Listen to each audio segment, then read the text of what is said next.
You're listening to a 58 Ember production.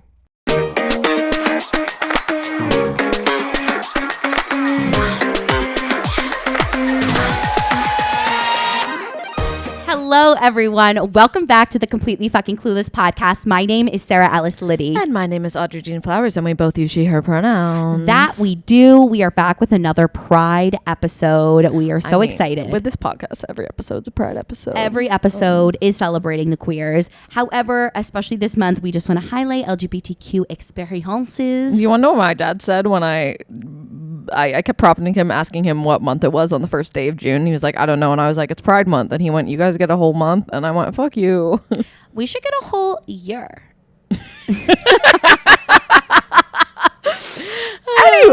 Anyways, we have an incredible guest on the pod today. Her name is Natalie Cass. She's fantastic. You may know her from TikTok. She also has a YouTube, and she also does self-love coaching for people with chronic illnesses. And I think she just does it in general now as well. And we've been following her for quite some time because we really relate to her femme queer content. And so we were super excited to have her on the pod today. And we really hope y'all enjoy this episode. It was honestly so much fun. We had my a blast. cheeks hurt. I laughed and smiled a lot. So much laughing and smiling. I hope you laugh and smile too. Yeah, we do. So enjoy this episode with Natalie Cass. We're super excited today because we have a very special guest, Natalie Cass. Thank you so much for coming on the podcast and being with us today. Thank you so much for having me. I am so excited. I know. We've been following you for so long. Honestly, I feel like you were one of the first couple of people in the influencer world, queer influencer world that we got to know when we started the podcast. Oh, that makes me so happy. Yeah. How has your Pride Month been so far? Oh my God, it's been really good. I haven't done anything in particular crazy. Sacramento Pride was last weekend, and my friends and I were sort of going to try to go. And then we were just never mind. And we just all hung out instead. We're it's fine. We're all gay. It's basically still going to Pride. It's your own little tiny Pride. Literally, exactly. A little mini Pride. I know. Next week is NYC Pride, so that's going to be a super fun moment. It's in June and it's freaking hot outside. I was going to say, I bet. I'm going to die. Yeah. You're just go in your swimsuit at this rate. I do wear as little clothes as I can. And I wear a sports bra because I can sweat. Yeah, literally. You're it's made for that. Wick away. It's perfect. Literally. No one's going to want to flirt with me. I'm going to smell horrible from sweating. I will say, though, Henrietta Hudson, which is one of the more predominantly female queer bars in New York City, they do a spectacular job with air conditioning. Yeah. They got that shit on high. Love blasting it. And I'm this is queer world. It's always that's how you know it's run by women. They were literally. Let's not all sweat to death. Literally that's through our outfits. That's so true. Yeah. Yeah, I know. And this episode is going to come out during Pride Month as well. And so we're just so excited to have you here. Thank you. I'm so excited to be here. Yes. Yeah. Let's get into it. Yeah. So you went to college in Oregon, right? Yes. Yeah. So let's start off with we're a very 20s focused podcast. Let's start off with the beginning of your 20s before you'd come out. Can you give us a rundown of where you were at sort of end of college as a person and sort of where you at emotionally with yourself and with your sexuality? Oh my God. Yeah. It's so funny looking back. I feel I've been having such weird age existential crises later because I'm 27 and I'm oh my God, I'm getting older. So I've been reflecting so much on my 20s. And so yeah, early 20s, nearing the end of college, I feel was just really rough for me. And looking back, a lot of it was probably just obviously not being my authentic self. But I graduated with my bachelor's in mass communication. I was super set on, I thought going into corporate PR or journalism, climb the corporate ladder, all of that. And then I got diagnosed with a chronic illness right before I graduated and got really sick. So that was it was a blessing in disguise because it made me reconsider. I was okay, maybe the corporate world's not super for me. I don't know how I would balance that with my health. So I moved home for a while. And that's actually where running my own business and doing social media kind of mostly blossomed because I had started a blog in college and then living at home and not really having a plan. It was I just put a ton of time and effort into it and started my business and was okay, we're working for ourselves. It gave me this flexibility to, focus on my health and getting better and all of that. And during all of that, oh my God, I was just dating. I was dating so many men. I was on all the apps. I was going on all the dates. I was like getting guys' numbers at coffee shops. I was like doing it. And obviously it was just all, oh God, it was just all a shit show though, because I'd go on like one date, freak out, get the ick, or I'd date a guy for like a month, like freak out, get the ick. Like, I was just like, what is wrong with me? Like, I feel like I spent so much of my early 20s just literally being like, literally, what is wrong with me? Like, I'm really putting in the effort to date. Like, what is wrong with me? Silly little brain was just, it was just a little slow with figuring it out. Your brain wasn't finished developing. Exactly. Literally. It's okay. I'm like, that's how you say. I'm like, I'll forgive myself for all of it. And so I, at that point, really, because I had questioned my sexuality first when I was like 12. That's when I was like, oh, something's going on. And then I said, no, that is, whoa, no, and there wasn't like representation. Like, I didn't know I could know that at that age. I also didn't know like femme lesbians existed. So I was like, I love pink and ballet. Like, I actually can't be gay. So I just said, never mind. So it wasn't then until like 2020, which I think I was like 24 then. I don't even know. That's when I like actually started questioning again, because I just had so much time on my hands, and I downloaded TikTok and they were just tossing content, and all the queer content was sticking, of course, because I was such a good ally. That's what I told myself. I was shocked at how quickly TikTok figured out I was gay. It was one of the first things it figured out about me. I was like, how did you know before? The amount of people I've also talked to that were like, no, like literally TikTok's the reason I knew I was gay. I was like, that is why we love TikTok, because literally same, without TikTok, I could still be out there dating so many men. That's so funny. No, I feel you so much when you said like when you were younger and you're very femme and you like pink and ballet and you were like, I must not be gay, because let me tell you, that is some of the same thought processes that I had when I was younger and had been experimenting. I was like, because at that time, especially like when I was in high school, the only queer representation I knew was like Ellen. And I was like, well, I'm not like Ellen. Like, I am not in this quote unquote butch or type of box. So I must not be gay. I must I must like have these feelings for, people of different genders. People of the same genders or different genders, but like, I'm a girly girl. It was so confusing. I've only had someone in high school. Like, I think I was out, but I wasn't super loud about it. And I went to an arts high school, very fucking progressive. But someone told me very casually offhand, and admittedly they weren't someone who's close to me. They, I don't think, knew that I was gay. Right. They're like, oh, you're not passively gay. And then just we moved on with the conversation, and I was like, that's gonna haunt me for another couple of years. Literally, you're like, that is just gonna echo in there. There is the trauma right there. You're like, I pinpointed it. That girl's face. I remember if I run into her. Burned. It's burned in. Oh no, that's the worst. That's the worst. But so post grad, you moved to Portland, I believe, which is a.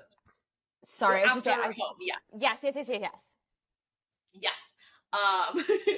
Where it's like a very present queer community. And how did that affect your relationship with your sexuality between like that and TikTok? Did that sort of make you more inclined to come out or less? Definitely. I think if I hadn't moved to Portland, that I would have figured out, I say quickly, it was not quick, but like quicker from the point of being like, okay, I'm questioning, to being like, okay, I'm like ready to maybe like change what my apps are, preference, and stuff like that, because it's actually funny. So I had already planned to move to Portland, but then also started dating a guy who lived in Portland. So I was like, this is perfect. A guy I went to college with. I was like, this is going to be amazing. And so I moved down, and then I was in Portland, and there was just so many more outwardly queer people. And I remember I went to like my favorite smoothie shop one day, and the worker was like for sure gay. And I was just like, oh no. I was like, it was like my re-gay awakening. And I was like, so I like told my boyfriend, I was like, I think I maybe am bisexual. And he was like, I can see that. I was like, what do you mean? I was like, tell me everything. I was like, what do you mean? Yeah. And he was just like, what did he say? Oh my God. Well, he was saying, he's like, well, I just feel like I'm not your normal type. And I was like, yeah, I guess not. Cause he was just kind of like straight and narrow, like business, like, like not in, he's like in sales, like just man.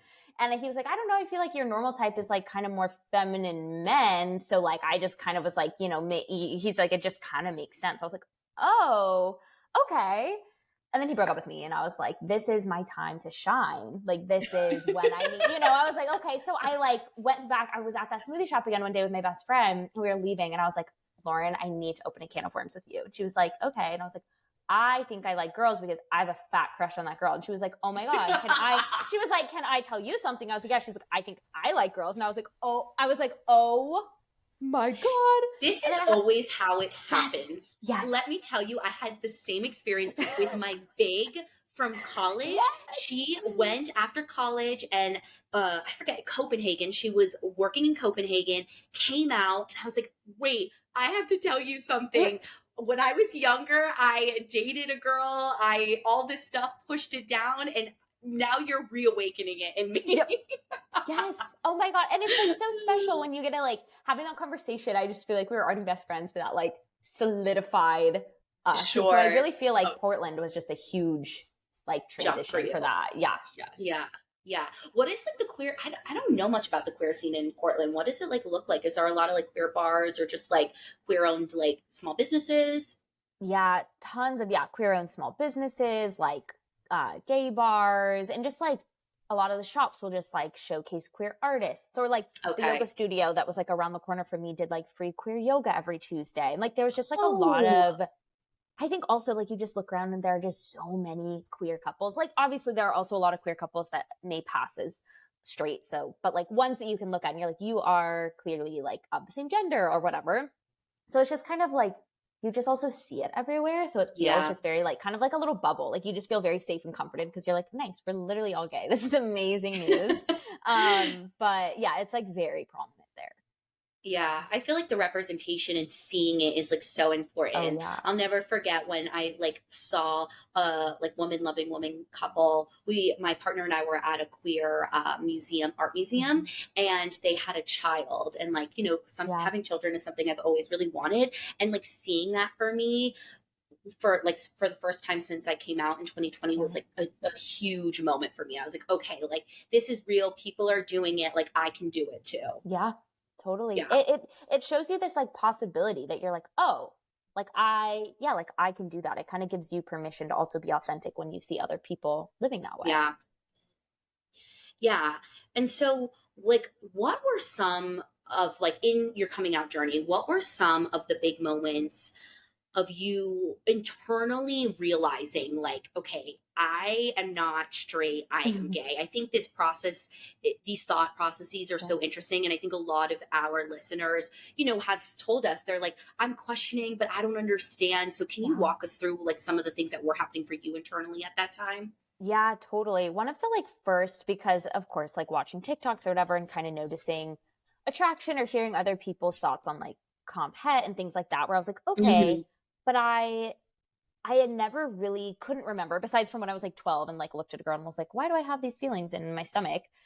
I hadn't really ever, now looking back, I'm like, okay, yeah, that girl has that. Like you weren't just really intrigued by her. That was literally a crush. But one of the moments was during the pandemic. I like went to this coffee shop and the female barista was like flirting with me, and like I kind of noticed it. Like at first I was like, oh my God, she's just being like so nice. And then I was like, because then I could see like her barista friend was like kind of looking at her, and then I was like, oh my God, like, and I got in my car, and this is still when I'm like, no, but you're straight. You're just like a little confused. And I was like, I should come back at the exact same day and time next week to see her. And I was like, honey, that was like the first time I was like, okay, let's like think about this, because if there was no interest, like, but there was still just so many layers of comp het, it was hard for me to like push through that. And then I feel like the other biggest moments was honestly just when I like took the leap and started dating women, which was like so scary, because I was like, what if like, I was like, I feel like I've discovered this about myself, but like, what if I then go on a date with a girl and she kisses me and I'm like, oh wait, like never mind, And so that just like first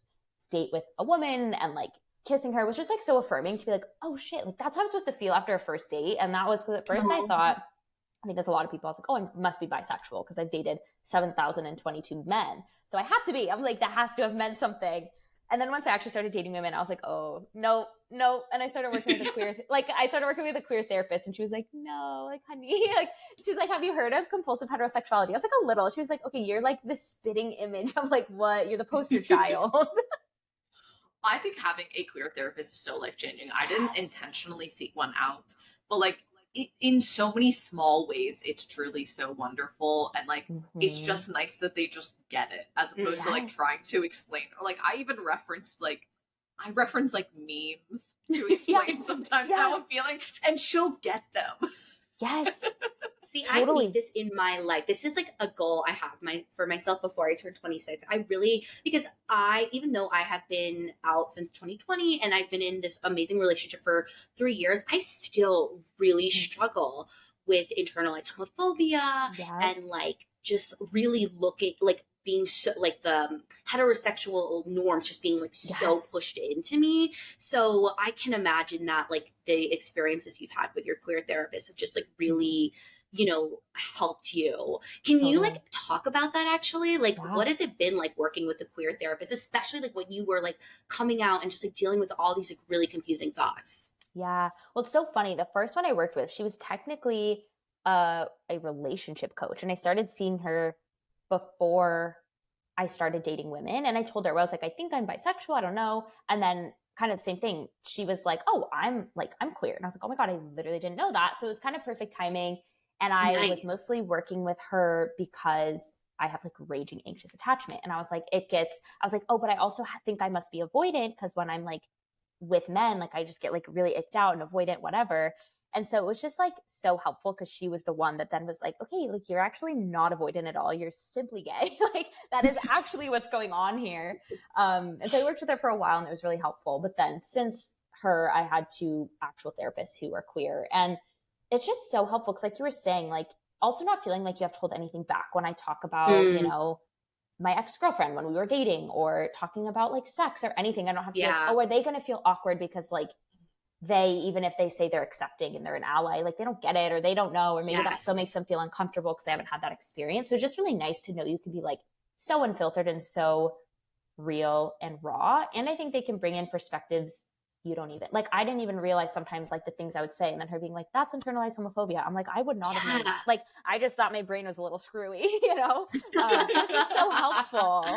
Yeah, I feel like that's like the biggest takeaway is sometimes like I don't even understand when that internalized homophobia is coming in. And so like I think like you said, like that having that other queer, person, and especially them being a therapist and having all the training and the certifications and everything, it like really, helps bring you like to the next step of like, oh wait, like these are the thoughts I should recognize and all of that. Because it can be hard to do that by yourself.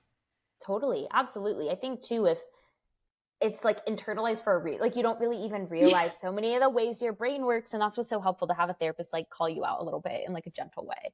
Yeah. Yes. Yeah. And so, then you started meeting with this therapist, and now like you're coming out. So how did that, process go for you? I think everyone has their own, coming out story. Like let us into that. And how did you feel coming out?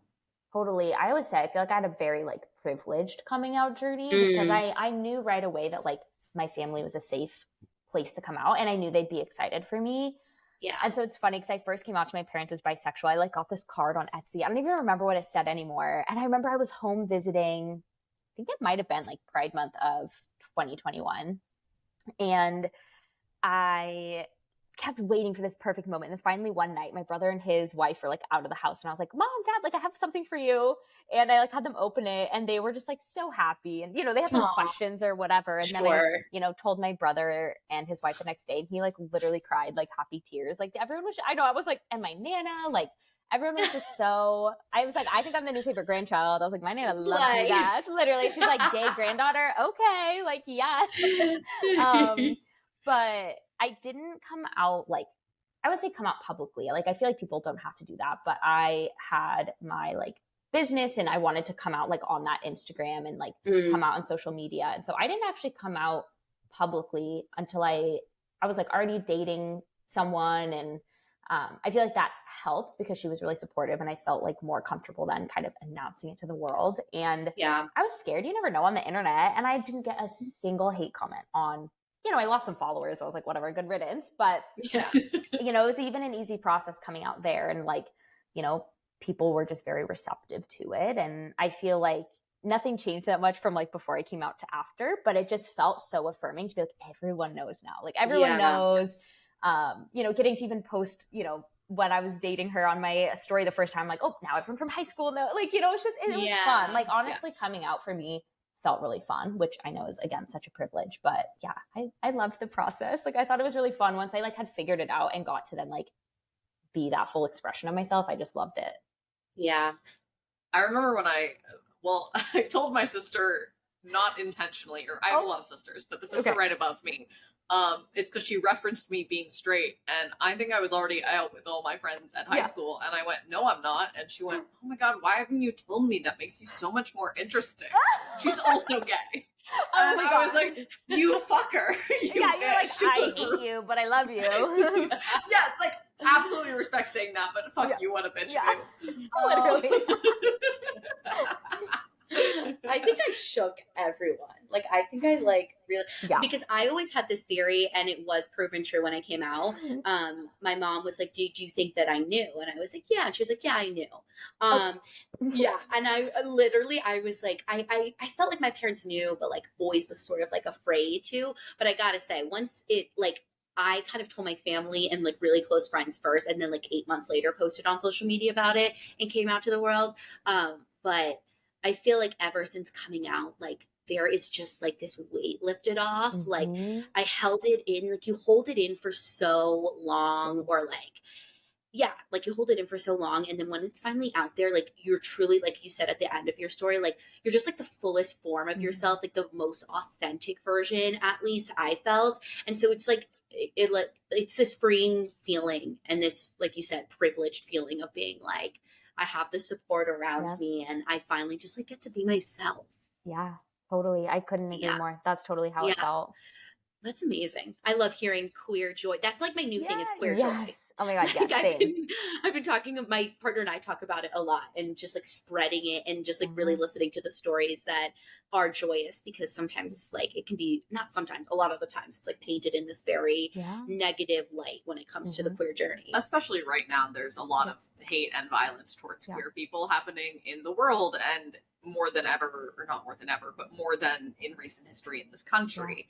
And I think it's hard to focus on the positive parts of it when there's so much fear happening right now. Yeah, absolutely. Totally. That's like, I just have been thinking about that a lot. Like, I feel like this Pride Month in particular, there's just been so much like backlash and like the Target stuff, just everything. And obviously all the, you know, laws against trans folks. And it just can totally feel so overwhelming, and like constantly being bombarded, especially with how much access we have with TikTok and social media and the news and news apps, and can feel like all we see. And it's like so nice to remind ourselves sometimes, like, also there's so much joy in being queer and being yourself. And like, it can feel hard to do that, but it's so helpful.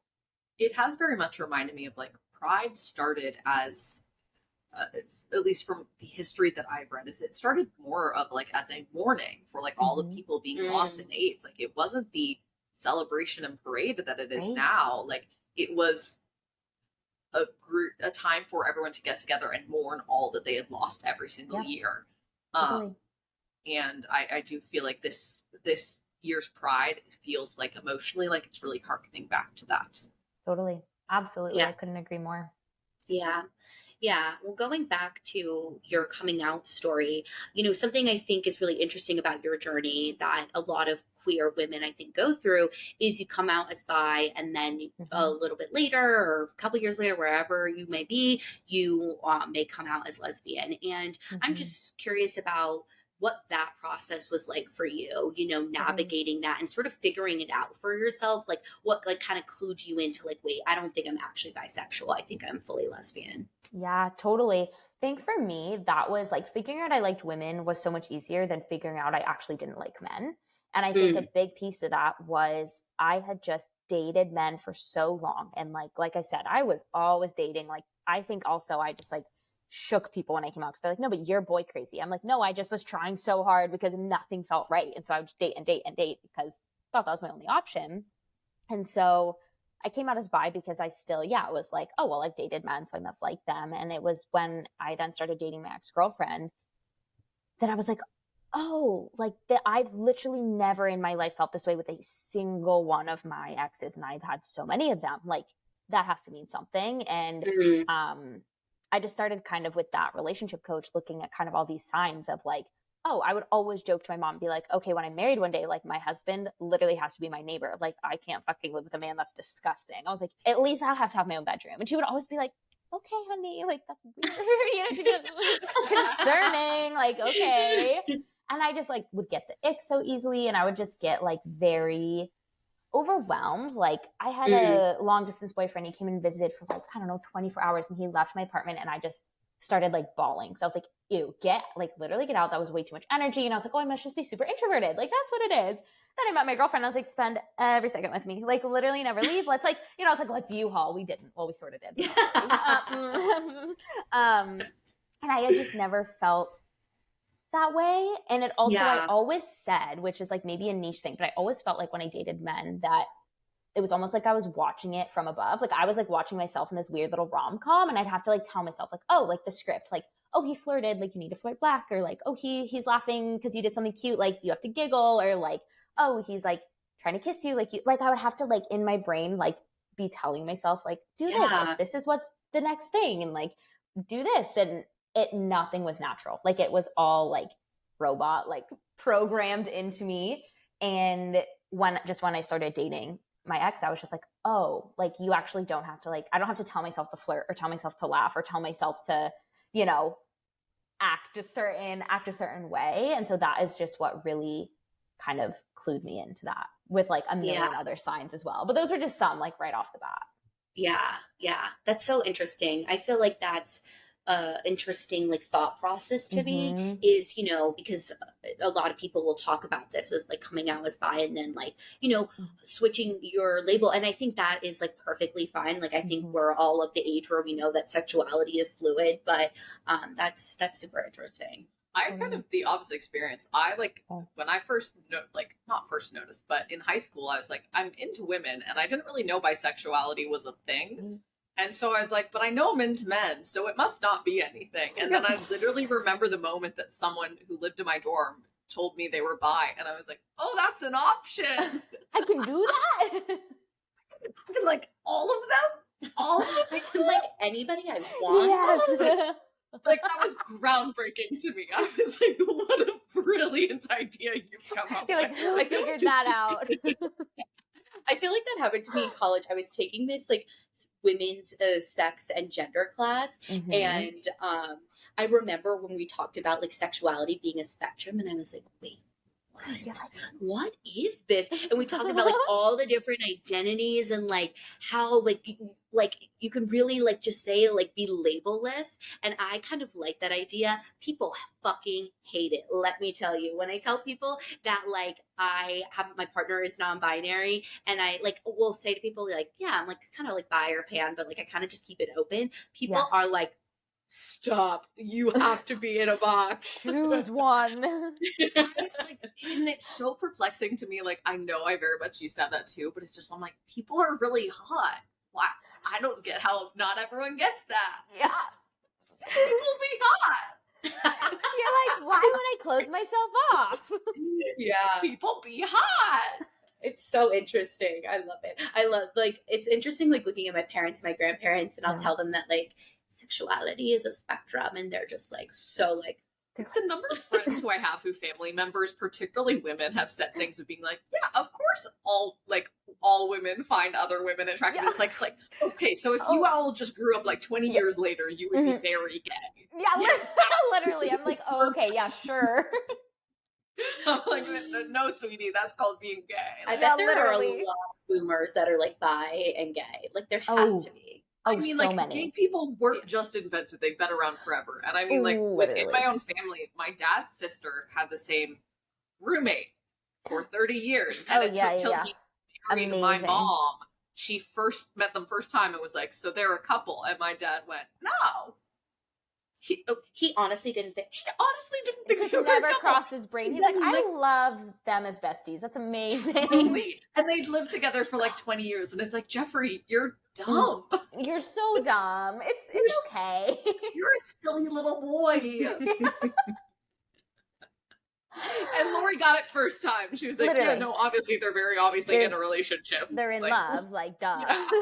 Like, come on. You dumb bitch. Oh my goodness. And also we have a lot of listeners, like I said, that, have been questioning their identity. And, from your experience coming out in your mid 20s, what advice would you give to people who are also like in their 20s right now, questioning who they are and are struggling to get through it? Totally.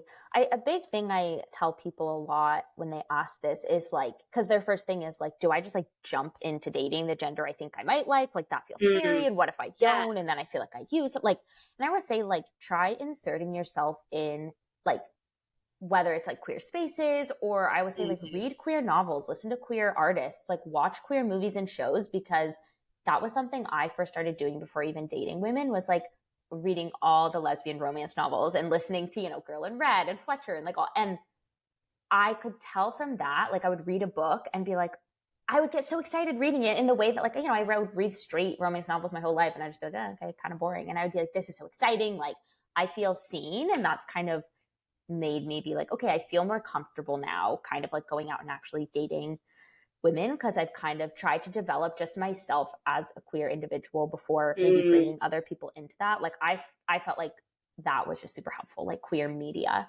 And also like following queer creators, because hearing their experiences helped me feel more confident in my own, because it's so easy to like just like gaslight yourself. Be like, no, you don't like women, you're making it up. And then hearing other people, I'm like, oh, I've had that exact same experience. Like, okay, I'm not the only one. But also knowing there's no shame if you just try out the dating thing. And also if it doesn't, you're like, oh, never mind. Like maybe I'm confused and other, like it happens. And I think as long as you're open with people that you're dating, like there's nothing wrong with that. Yeah. What are your favorite queer novels? Oh my God, literally so many. I really love Honey Girl. That's one of my favorites. Okay. Delilah Green Doesn't Care and Ashford Parker Doesn't Fail. They're like a what's that called? A first and a sequel? I don't know. Yes. Like not a trilogy. Prequel? Sequel? Yeah, something like that. A trilogy. Yeah. Yes.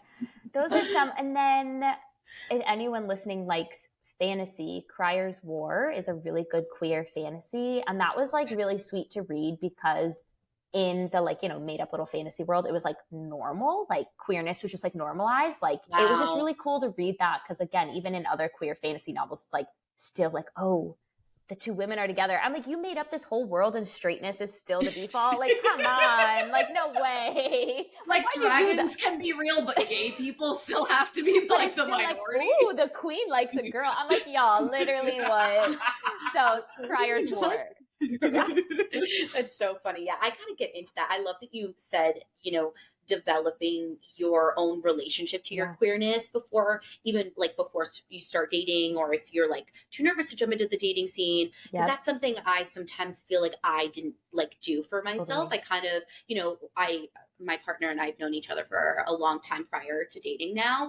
And so I think I just jumped into the relationship. And now sometimes I feel like, even when we talk about being queer on the podcast, I'm like, I feel like I don't maybe know what to say or have enough to say, because I haven't sometimes fully immersed myself in being a queer person. And I think that's my own shit sometimes, but I love that piece of advice, especially because people will ask us sort of I don't know if I should start just going and dating women, or I don't know what to do. And sometimes I'm like, I don't know what to advise either. I'm like, I don't know. Yeah, totally. But I think that's a great way to get yourself kind of figuring out how you're feeling and getting a taste of it. Yeah, totally. Yeah, I'd also recommend a lot of audio erotica apps have the women with other women options, and I think that's a great option for exploring and getting more comfortable with that, because I know that was a aspect of it that I still do feel very insecure about. Yeah. Totally. Yeah. I think that's great. Talking about insecurities, I think one of the main reasons we wanted to have you on the pod was because we relate to you so much as femme women who are queer. And, I think this is something both Audrey and I have struggled with in our own ways. And, I relate to your journey a lot, and, what you talk about on your TikTok, and owning your feminist and your queerness at the same time. So can you walk us through your journey, embracing your feminine queerness? Were there times where you felt like you had to, dress or be a certain way for the queer community, and how you let that go if you did? Yeah. Oh my God. Yes. If you scroll much further back on my TikTok, I'd be like, what are you wearing? Literally what? Because when I first came out, especially publicly, and after I had met my ex, who was much more masked, I just kind of had this, she didn't make me feel pressured at all. Like, but I just felt this internal pressure of like, I should dress more masked because I think it was almost like seeing that like people would look at her and recognize like, ah, she's gay. And like, I'm just standing there like, well, so am I, but no one knows that. Like, I just so desperately wanted people to look at me and just know, because I like was in the closet for so long, and I was just like so proud of who I was, and I just wanted to feel affirmed and validated in that way. And like, so I dressed in men's clothing a lot more, like hats. I stopped wearing makeup for a little bit, like just very much. I feel like I did need that part of my journey. I think it was helpful, and I think I explored a lot, but kind of just recognized like, oh, I in myself actually don't feel confident when I wear these clothes. Like I feel confident in the sense that people look at me and probably more times than not assume I am queer. But I myself, just like as a little individual, like I don't feel my best in these clothes. And so I started, you know, incorporating a lot more femme kind of clothing again. And I feel like even just when I moved to Sacramento this past September, like, I don't know if part of it was, again, because Portland's just kind of like weird and quirky, and it is just very gay, like almost this pressure too of like, well, I'm now gay in Portland, I have to look gay, like, you know. And I was just like, oh, I like moved to California, and I was like, wait, I love a crop top, like I love a skirt, I love a sundress. And I really just kind of found what felt good on me, and recognizing like feminist also looks different on everyone and what they wear. And it's just been so nice, like recognizing like people don't have to look at me and know for me to be valid, because like I know I'm gay, like at the end of the day, you know. And yeah, so it took a little while, but I think just recognizing that, you know, it should matter that I feel confident what I'm wearing, not like how other people perceive me, kind of thing. Yeah, I love that. Honestly, when you said gay in Portland, the first thing that came to my head was that should be a music theater song. Gay in Portland. I'm sorry, that would be amazing. I'm just like that. It reminded me of, I don't know, of another song, of Summer in Ohio from, I'm just thinking there's a lyric from a musical. There's a lyric from a musical that's like, don't be gay in Ohio. Oh my God. So I'm thinking of gay in Portland. That's too funny. Yeah. But no, I get that. I mean, I still very much struggle with like, I know that this is the way that I like to dress and whatnot, but like I struggle with still sometimes like not feeling a part of the club. And it is hard when like in queer spaces it can at least be assumed that you're queer. But like if I am out at like a regular place, like no girl is gonna think I'm gay. Right. And that's frustrating. Yeah. Totally. Yeah. I feel like Audrey's journey with it has been, because I think with me, at least right now, like I have my partner, and so I feel like it feels a little bit easier because I'm single as a Pringle. Except for Pringles aren't single. I'm way more single than a Pringle. Yeah. Way more. Pringles are polyamorous, if anything. Literally. There's so many of them. But no, it's very frustrating as like someone who's trying to flirt. It's like, it's already hard enough to tell when a girl's flirting, and it's like, can you even tell I'm gay? Right. Like, can you even tell that you can flirt with me? Yes. Like, I literally had a girl at, I was at like a queer event this past week, and at the end of our conversation, and like, I'm historically bad at telling when people are flirting. I was really proud of myself, and I was like, I'm pretty sure this girl is flirting with me. And at the end of the conversation, when I needed to go back to my friend, she was like, by the way, I'm gay. I don't know if you are as well. And I was like, I am. And as much as like that was awkward, I was like, I do appreciate it, because I was the whole time, it was my confirmation of like, okay, you're flirting with me. Yeah, you're like flirting perfect. With me. I was right. Yes, totally. That is one of the hardest things with being femme, is when you're like not in a, because same historically I date people who just look a lot more queer outwardly. And so then it's like, I tag along and I'm like, okay, well, you see that I'm on a date with this person, you know, I'm queer. But then it's kind of like, yeah, when you're out in the world by yourself, it's like, wait, like I still want people to know. And I feel like I still get so many guys that hit on me, and I'm always just like, I'm gay, like really awkwardly. And they're just like, oh, I get so nervous. I just like blurt it out. I'm like, I'm gay. And they're like, okay, dude.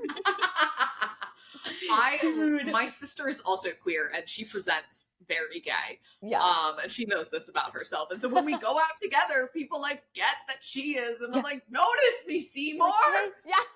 Like, have to get a Not tattooed people on are- me or Yeah, gay. I feel like I've so many times been like, what is something like? I wish we could go back to like back in the days in like old Yes. Hollywood. They had like a secret handshake or something to tell Yes. people you were gay. Or, How do I said like a little there was this symbol? Yeah, or there was like a sewing circle that you would be like, I'm a part of the sewing circle, and it meant you're gay or Wait, something like that. yeah, And I'm like, yes. is there a ring I could wear where it could just like let everyone Probably, know actually. I'm gay?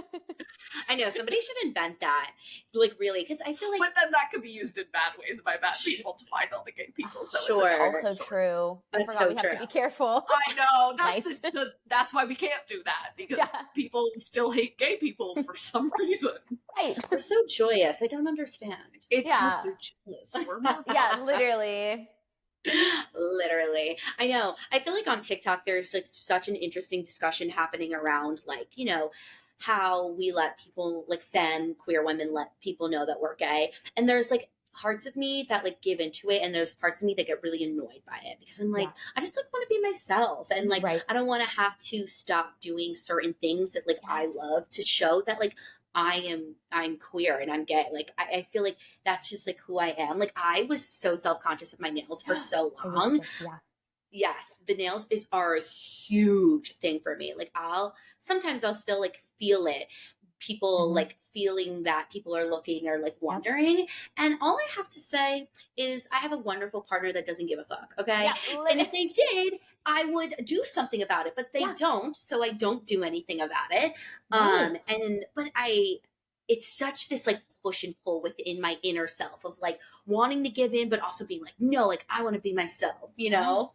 Totally. That's so funny. It was literally when you started talking before you said the nails is I used to have also like get acrylics and I like loved them for, you know, when I had them and I had so many people in my TikTok comments and they would be like, well, yeah, no one's going to know you're gay with that. Or like, oh, the reason that guy didn't think you and your girlfriend were on a date was because of your nails. I'm like, a straight man is not smart enough to look at my nails and think I'm not gay. Like I'm holding her hands. That was annoying of him to think we were on a date. Like, and people would just get so weird in my comments. And I remember once this guy, and again, it's always like a man. I'm like, why are Yeah. you so concerned with a lesbian's nails?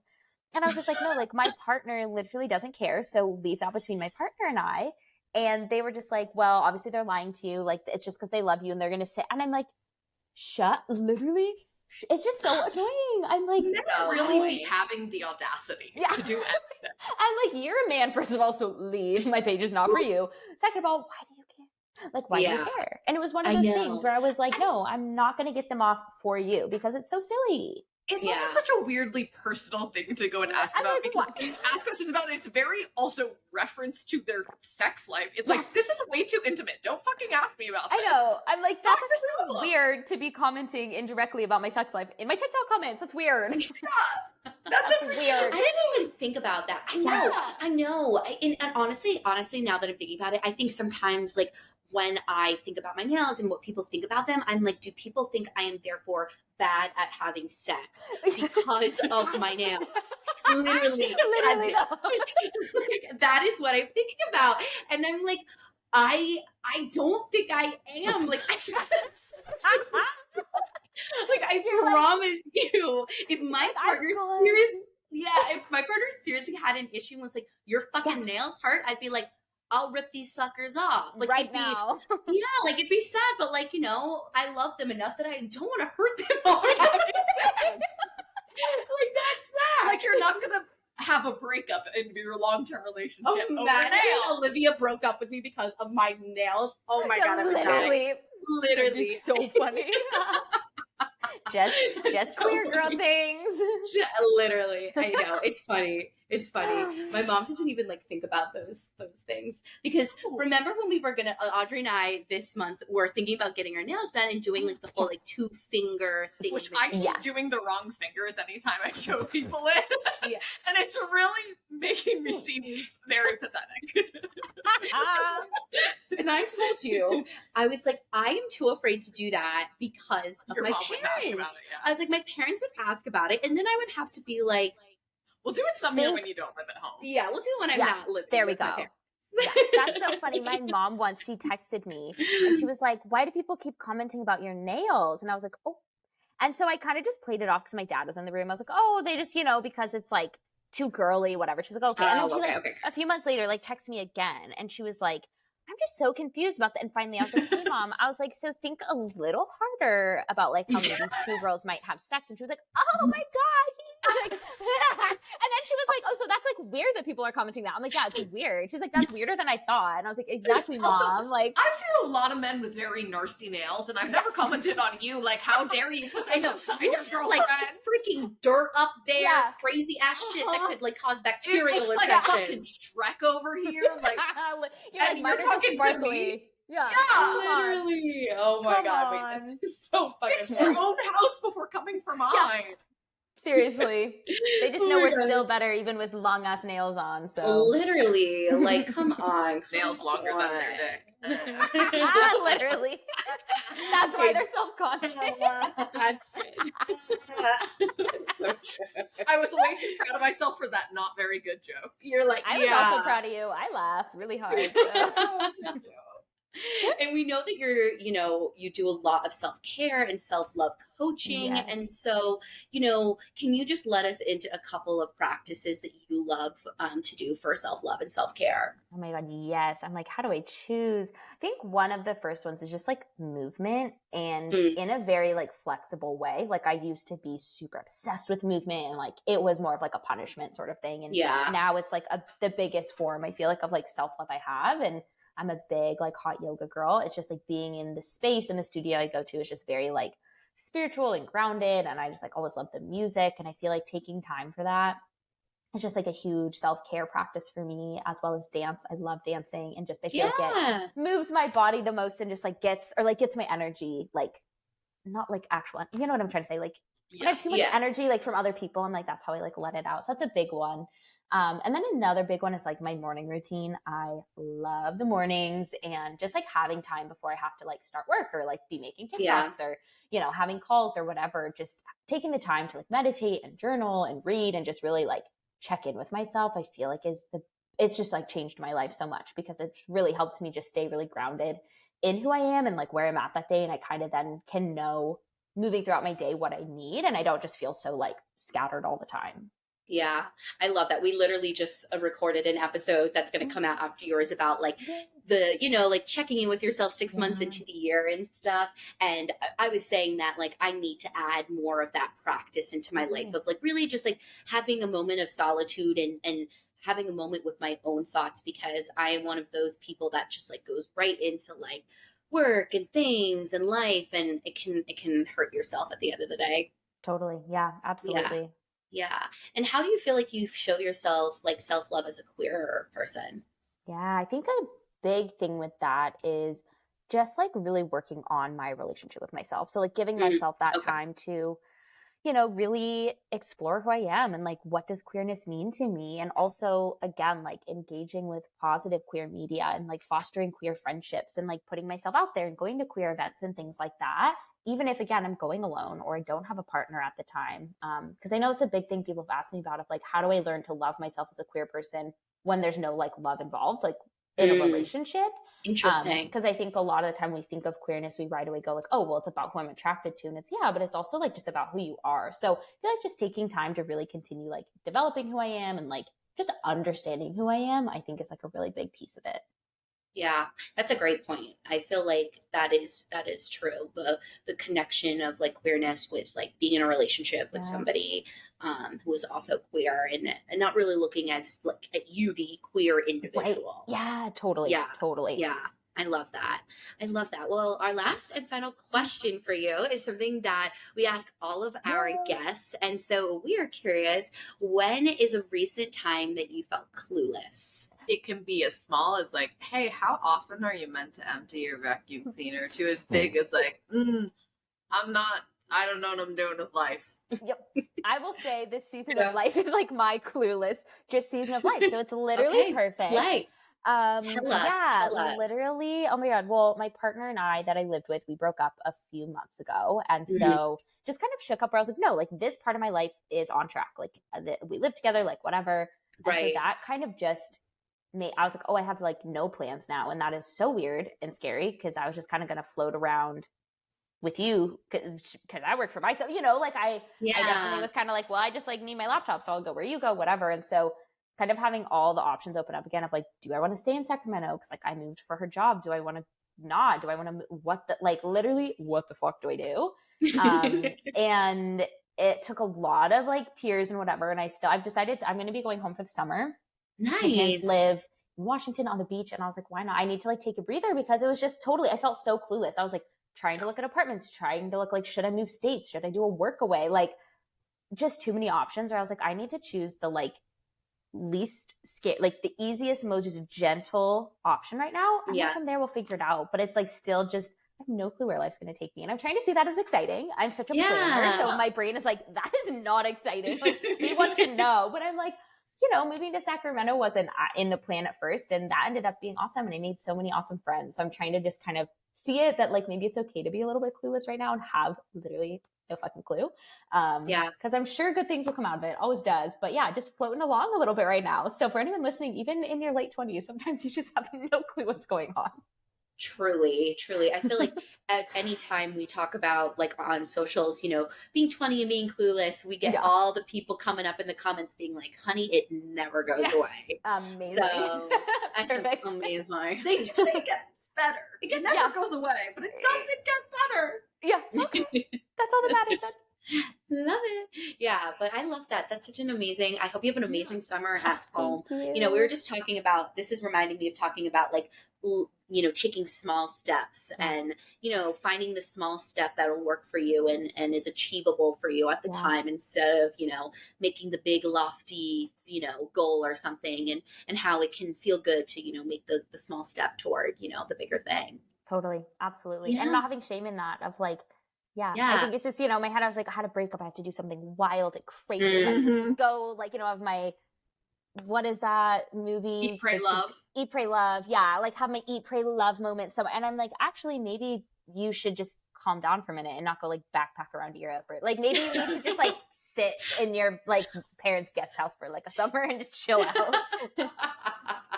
That's so funny. Yeah, I get that. I feel that. I feel like I've been having conversations with friends who, you know, like I had a conversation with a friend last night who was like, you know, I want to just like go home after this and like read my book and go to bed. But like, I'm in my mid 20s. Like, is that weird to me? I'm like, no, it's not. Like, if that's what you want, like, go read your book in your bed. Like, there's nothing wrong with that. Like, you know, I think we all go through ebbs and flows of like, you know, wanting to go out with friends and then, you know, wanting to have your peaceful nights at home. And, you know, you figure out what works for you. And if people have something to say about that, that's their problem. Exactly. Yes, totally.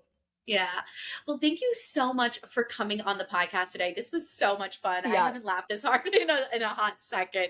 This was so much fun. I'm smiling. This I know. I'm like, like, oh my God. Can you tell the people where they can follow you? Yes. So on Instagram and TikTok, it's the same. It's Natalie Cass.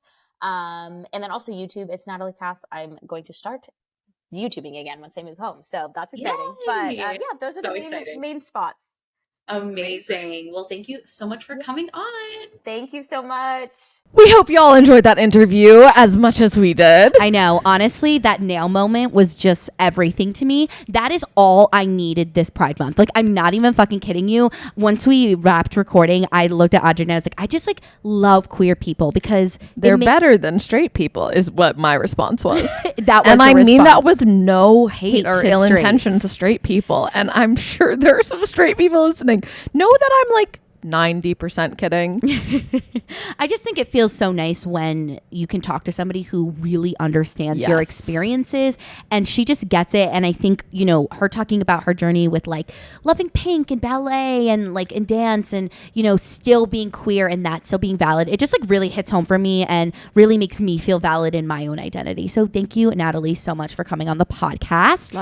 Yes. And we hope you guys have an amazing Tuesday. But before you go, if you haven't followed us on Instagram, you can find us there at Completely Fucking Clueless. And on TikTok and Instagram at Completely FCKING Clueless. Not Instagram, on YouTube. I was like, oh, Instagram. But yeah, follow us on all the things. Please don't forget to like rate, review, subscribe, follow, all of the send things. To a friend. Yeah, send to your queer friends. Send to any older people listening to this. All older people seem to know one gay person. send this to the one gay person. Don't do that. Actually, I'm taking this. Okay. Anyway. Have an amazing week, everybody. And do not forget to be motherfucking clueless. And happy end of Pride. Yes. Happy end of Pride. Woo! Go Venmo your gay friends a few money. Yes. If any of my friends want to send me some money for Pride next weekend, I would greatly appreciate it. Because shit be expensive. If you're really in LA, you'll send me money. Okay, kisses from mommy.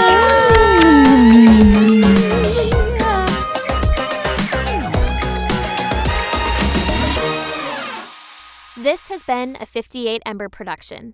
For more shows, please visit the 58 Ember channel, 58ember.com, or find us at 58 Ember Media on socials.